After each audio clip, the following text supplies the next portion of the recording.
Di awal cerita, kita diperkenalkan tokoh utama yang bernama Mikami Satoru.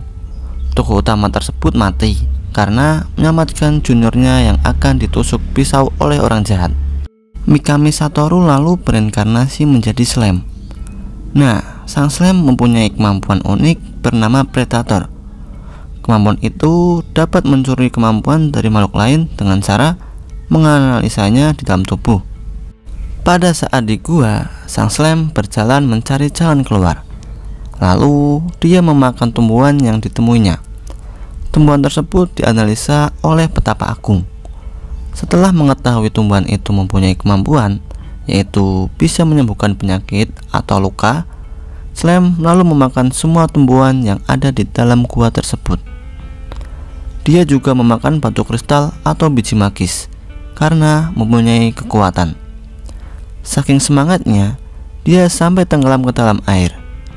Sang slime tidak tahu bagaimana cara agar dia bisa ke permukaan. Nah, pada saat itu, dia mempunyai ide untuk menghisap air tersebut dan mengembuskannya. Cara tersebut berhasil, tetapi slime tidak bisa mengatur lajur kecepatannya. Sang slime pun menabrak dinding.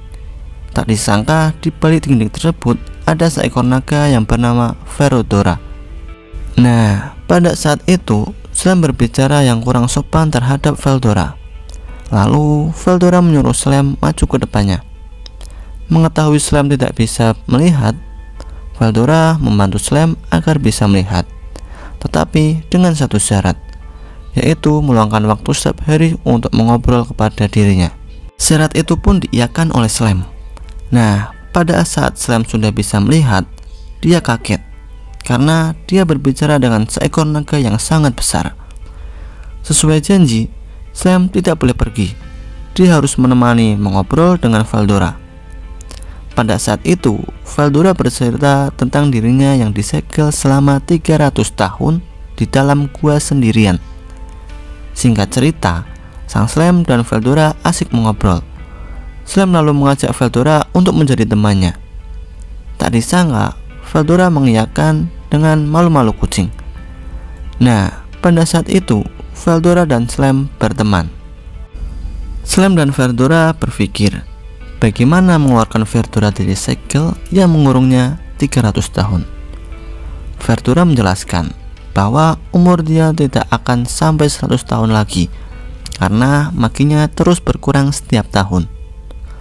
Slime lalu mempunyai ide untuk mengeluarkan Veldora dari segel, yaitu Veldora akan dimakan oleh slime. Berbeda dengan musuh yang dimakan oleh slime, di dalam perut slime Veldora tidak akan lenyap karena Veldora saat ini disegel. Nah, di dalam perut slime, Veldora akan dianalisis dari dalam untuk membuka segelnya. Veldora lalu setuju dengan ide slime. Tapi sebelum slime memakan Veldora, Veldora akan menamai slime karena sang slime belum mempunyai nama.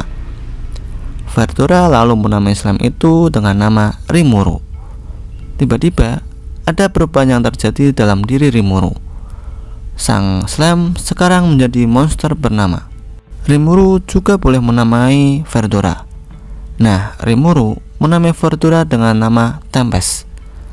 Veldora sangat menyukai nama itu, dan mulai sekarang nama mereka berdua Veldora Tempest dan Rimuru Tempest. Rimuru lalu memakan Veldora dengan kemampuan yang dimilikinya. Setelah kepergian Veldora, Rimuru berjalan berminggu-minggu untuk mencari jalan keluar dari gua ini. Rimuru bertemu dengan berbagai monster. Rimuru mengalahkannya dan mengambil kemampuan yang dimiliki monster tersebut. Setelah lama berjalan, Rimuru menemukan pintu keluar yang sangat besar. Tiba-tiba ada 3 orang yang membuka pintu tersebut. 3 orang itu adalah orang suruhan dari kerajaan di sekitar gua. Mereka akan mengecek gua tersebut karena hawa keberadaan naga Veldora menghilang. Setelah 3 orang tadi masuk, Rimuru keluar gua supaya tidak ketahuan. Rimuru berjalan di tengah hutan dan bertemu sekelompok goblin. Di sini, para goblin meminta pertolongan kepada Rimuru. Sang goblin mengetahui bahwa Rimuru memiliki kemampuan yang sangat kuat. Rimuru lalu dibawa ke pedesaan goblin. Di sini, Rimuru berbincang dengan kepala desa goblin dan anaknya. Kepala desa menjelaskan bahwa penduduk goblin sekarang sering diserang oleh serigala karena mereka kehilangan dewa mereka. Rimuru lalu berpikir bahwa dewa mereka adalah Verudora.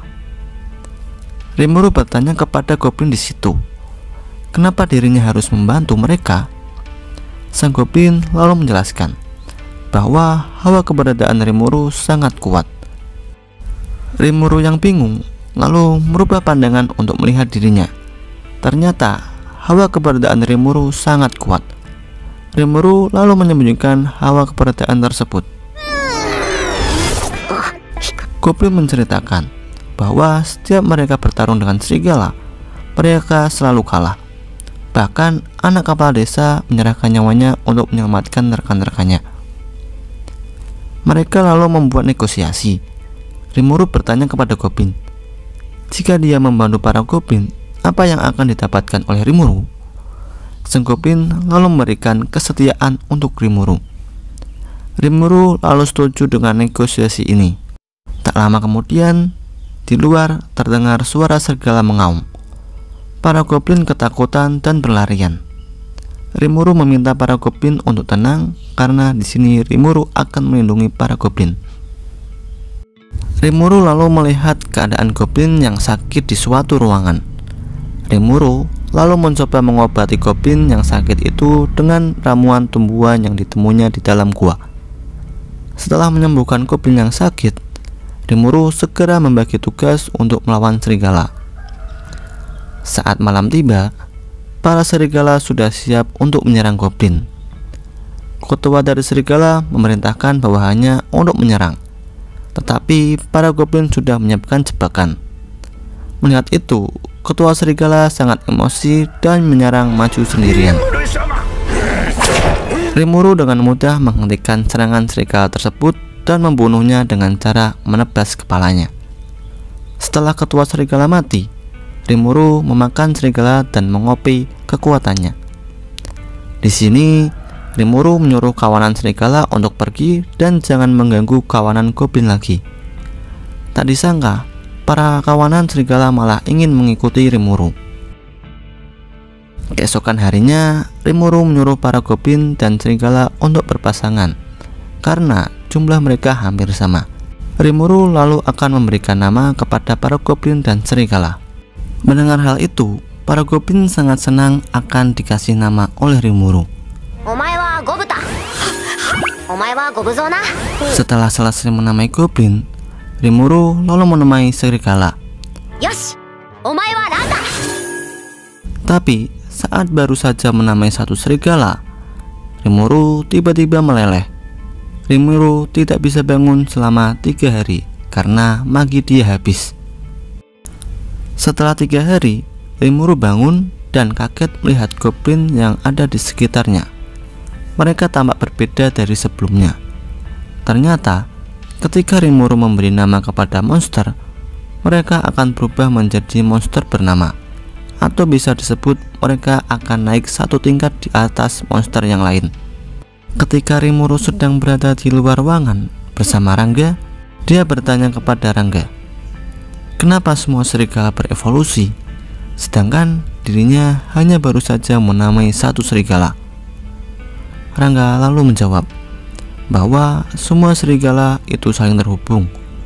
Jadi, jika ketuanya berevolusi, maka bawahannya juga akan ikut berevolusi. Saat di permukiman desa goblin, Rimuru membagi tugas kepada serigala dan goblin untuk membangun desa mereka menjadi lebih baik. Rimuru ingin membangun tempat tinggal dan membuat pakaian, tetapi mereka menemukan masalah. Para goblin di sini tidak ada yang bisa mengerjakannya. Lalu Rigurd atau kepala desa goblin memberitahu kepada Rimuru bahwa ada suatu bangsa yang pandai membuat hal itu. Bangsa tersebut ada di suatu tempat. Mendengar hal itu, Rimuru pergi ke tempat tersebut untuk meminta bantuan mereka. Rimuru menitipkan desa goblin kepada Rigurd.